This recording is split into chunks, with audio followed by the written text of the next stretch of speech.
What you cooking? Now, if you're saying Jesus Christ on a tiny bike, what is that? No one knows right now. It's a number 10 can of corn blorped into the aluminum pan of death with 2 blocks of Philadelphia cream cheese. This could be anything. Don't wear gloves. Don't wash your hands. Get that fingernail fungus in there for some flavor. Now, she warns about the sodium content in the corn, so she's going with low sodium, what she calls par cooked bacon, which looks for all intents and purposes like some freezer burnt ham from 1997 that she found in the chest freezer in the basement. I wouldn't use the freezer burnt ham. I'd use pork chops that have been smoked, already cooked bacon, or even that cubed up deli ham that you can find, unless you really do want some of your guests to go to the hospital. Now touch it again, touch it again, touch it again, touch it some more. All right, now we're adding some heavy whipping cream. And if you're saying the baby Jesus is crying because you don't know what that she's still cooking, neither do I. And this is why you should not eat at everybody's house.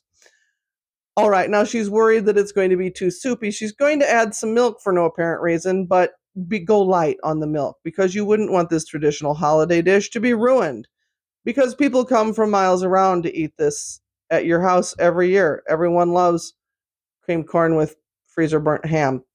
Here comes the spices.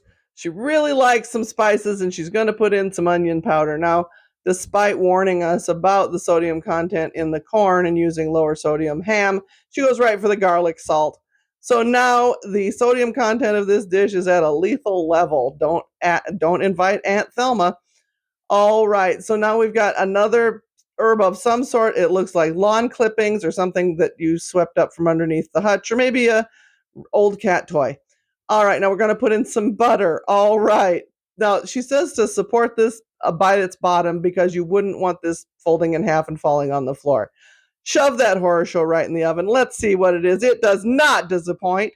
It is end-to-end horror show. We have got burnt cream cheese. We have got burnt lawn clippings. We've got burnt corn and burnt freezer burnt ham bacon. She's going to try and mix it up now, even though you should have probably mixed it up halfway through because that would have made more sense.